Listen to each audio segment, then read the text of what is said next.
Morning. Secretary General will make some comments, and then we'll take some questions. Morning. Okay.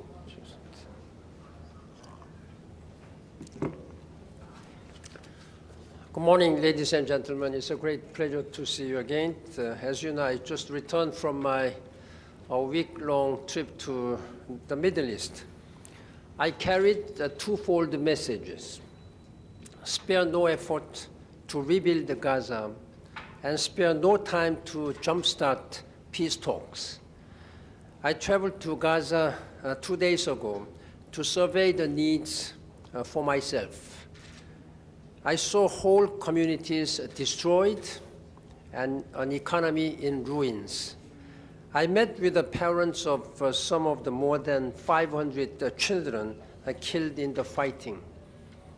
I heard heartbreaking accounts of epic loss. So many people are homeless with winter approaching. At the Reconstruction Conference in Cairo, the international community showed its solidarity by pledging $5.4 billion. We must turn those commitments into tangible assistance. I also visited a kibbutz in southern Israel and met with the family of a 4-year-old boy named Daniel, who was killed by a Hamas rocket.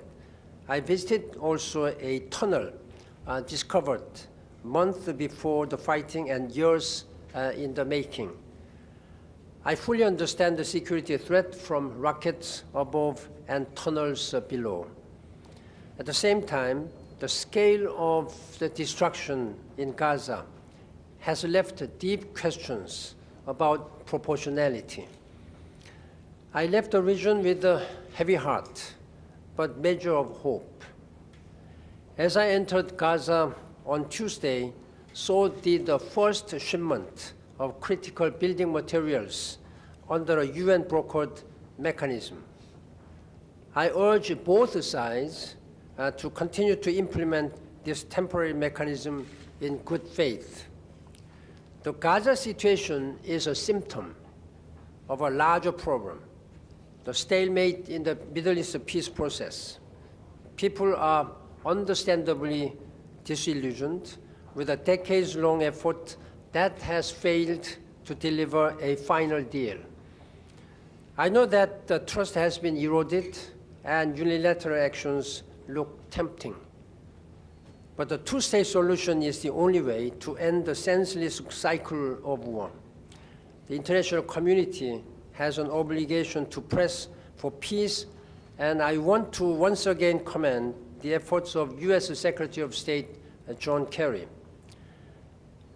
I reiterate my strong concern about provocations at Jerusalem's holy sites, which only inflame tensions at a time when the parties need to find their way back to the negotiating table. Ladies and gentlemen, I remain alarmed at the situation in Syria. I once again call for steps to prevent the massacre and protect the civilians in Kobani. But let us remember that civilians across Syria are under imminent threat. In addition to the barbarity of ISIL or Daesh, the Syrian government continues to indiscriminately attack populated areas, including with the barrel bombs. The Daesh phenomenon in Syria is a consequence, not the cause, of the conflict. Daesh will continue to threaten Syria unless the deep political drivers of the conflict are resolved through a credible and comprehensive process. Let me now turn to the Ebola outbreak. Ebola is a huge and urgent global problem that demands a huge and urgent global response. The people and governments of West Africa are demonstrating significant resilience, but they have asked for our help. Dozens of countries are showing their solidarity, but we need to turn pledges into action. We need more doctors, nurses, equipment, treatment centers, and medevac capacities. I appeal to the international community to provide the $1 billion launch that will enable us to get ahead of the curve and meet our target of reducing the rate of transmission by December 1st. The United Nations system has mobilized to meet this monumental task. We have established UNMEA, the United Nations Mission for Ebola Emergency Response, to coordinate and scale up action. I have also formed a global Ebola response coalition. Ebola can be beaten if we work together effectively. We all have responsibility to act. I salute the courage of the medical and support personnel working on the front lines. I offer condolences to the family of Abdel Fadel Mohamed Bashir, a laboratory technician, and the member of the United Nations family from Sudan who died this week from Ebola. He was the second person from the United Nations mission in Liberia to succumb to this unforgiving disease. Meanwhile, peacekeeping personnel continue to face other dangers. 2 UNAMID peacekeepers were killed today in an attack in Darfur. This has been a bloody October for UN peacekeeping. In Darfur, Mali, and the Central African Republic, we have lost 14 peacekeepers in hostile acts, nearly 1 per day. This highlights the exceptionally challenging environment in which today's peacekeepers operate. Blue helmets must be allowed to undertake their life-saving work without interference. Ladies and gentlemen, finally, if you allow me, I would like to draw your attention to my tie today. I almost wear always UN blue. On one occasion last year, I wore an orange tie to show my support for the UN's campaign to end violence against women. Today, my tie and socks are all, yes, I can show you. All purple. The color of choice for Spirit Day, which is observed in the United States and many other countries as a day of solidarity with the lesbian, gay, bisexual, and transgender youth who face bullying and discrimination. Through the UN's Free and Equal campaign, the United Nations will continue to speak out against the homophobia and speak up for the human rights of all LGBT people. I thank you for your attention. Thank you. James?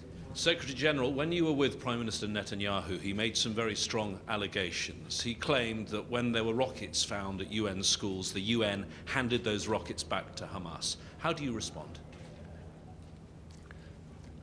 I saw for myself all destructions and also concern on the part of Israelis. No people, no country should live under constant threat coming from the air by the rockets and also coming from under the tunnels, under the ground. This is a real serious danger. At the same time, the level of destruction is serious, so serious that I couldn't believe. I said that the level of destruction was much, much more serious than those in 2009. And that is why I have been urging him to return to dialogue table. There is no other option at this time. We don't have any time to lose. I strongly pushed the leaders of both Palestinians and Israelis to sit down together and resolve all underlying issues. I had a bilateral meeting with Secretary John Kerry, and I also urged him as I did during my meeting with President Obama here on the margins of General Assembly, that they should, Secretary Kerry should also try to do all his diplomatic efforts to facilitate this dialogue. Yes. On that specific allegation, though, Secretary General, the allegation that the UN gave the rockets back to Hamas. That I had a long talk with him, very seriously, here in New York and in Jerusalem. Of course, I'm not disclose all very sensitive diplomatic discussions. We have been providing all the informations to Israeli military authorities, not once or twice, I think more than a dozen times. And I have been emphasizing the inviolability of a diplomatic mission of the United Nations. And this place, the schools, they knew that the people were being accommodated, and they were all children and women and old people, displaced people. Then I really strongly condemn that how come Israeli soldiers were firing against these schools. I saw for myself during my visit to Jabalia school and other IDP collective centers. So quite a heartbreaking experience for me. Thank you. Edie? Mr. Secretary General, on Ebola, there seems to be quite a shortfall between pledges and money actually going into the coffers. Some of us heard yesterday that they were down to about $100,000 in the UN Trust Fund. What should be done to really try and increase the funding to fight Ebola? Should there be a public campaign? Should you get people like Bono and some of the other people to do some big concerts to raise money? And as a quick second question, could you also comment on what's happening in Yemen with the Houthi rebels not only controlling the capital Sana'a, but taking control of one of the biggest ports in the country? On Ebola, thank you for raising this very important and serious question for the United Nations, for international community.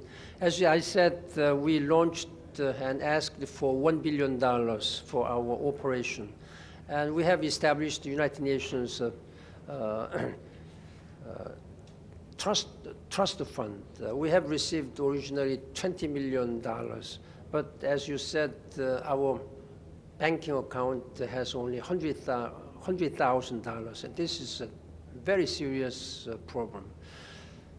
During the last few days, I have been engaging extensively with many world leaders. As you already know, I talked to President Obama, then I have been speaking to presidents of France and the prime ministers of United Kingdom, Canada, Germany, and Poland, and you name, all, whoever may have, these leaders have already been contributing generously, a lot, in terms of financial support, logistics, and medevac support, as well as the soldiers. I really fully appreciate. Now I believe that it's time that those other countries who really have capacity, they would provide financial support and other logistical support. As you know, Cuba and Venezuela or China, they are all developing world countries. They have been generously supporting. I have received many, I cannot name all the countries, in fact, but I would really hope that the countries who would have capacity to provide the support. I appreciate Japan and the Republic of Korea, who have also contributed, even though I may not be able to name all these countries. This is quite serious. We need urgent global response and support. On Yemen, I'm going to meet the Prime Minister nominated Ambassador Baha today, and I was briefed by my special advisor, Ben Omar. The situation, despite the agreement made between government and Houthi, the Houthi is now almost practically controlling this Sana'a, and they are now taking control of many other important cities, number two cities now. It's quite alarming. I have asked my special advisor to immediately go to Sana'a and engage in dialogue, try to facilitate further dialogue. They have agreed and signed this agreement, and this agreement should be implemented in good faith, And I'm asking those who may be manipulating all these situations there should refrain from doing that again. We are doing our best. Yeah. General, Yeah. You said that you wanted to jumpstart the peace talks, and that's one of your chief goals. And in the region, you also said that you condemned one-sided acts such as settlement activity. There's a growing concern in Israel that the Palestinian moves at the UN and other international organizations is going to scuttle the talks as well. Do you share that concern also when you condemn provocation in the Temple Mount? Which side is provoking? Can you tell us? I had discussed this matter with President Abbas and the Prime Minister Hamdallah of Palestine state. I know that Security Council is still considering draft resolution proposed by Jordan and also Palestine state of Palestine. At the same time, as a Secretary General, this is what the member state should decide. My concern is that at this time, both parties first agreed to sit down together and discuss all pending issues. They have identified already what are the real root causes, underlying issues. They know the problems. So I'm really urging them to do that, to do without further losing time. But I'm not in a position to disclose all these very sensitive discussions which I had. Yeah. In the holy site, I have already said that in Jerusalem, while in Jerusalem, I have strongly condemned all these provocations, and I'm repeating again today. Yeah, today. Two follow-ups on what you said, Secretary General, one on Yemen and one on Syria. On Yemen, the report of your envoy indicated that there are fingers and interference by Iran in Yemen. Are you making a démarche with Iran? Are you planning to do something to see about halting the downslide of Yemen? And on Syria, your envoy on Syria has been very critical, as he should be, on what's going on in Kobani against ISIS, Daesh. But he didn't say anything similar to what you just said about what goes on in Syria with the barrel bombs, etc. Why is he taking so long doing nothing? And the first thing that he had said was only one-sided, criticizing one side and then absolving the other. Can you address both points, please? Yemen and Syria. On Yemen, I think I have already answered, but I'm not going to talk about all these regional dynamics, including Iran. This should be left to Yemenis who have already agreed through a very important agreement a few days ago, then these should be implemented through national dialogue, which they have been doing. On Syria, I have expressed very serious concerns on many occasions that this cannot be left this way.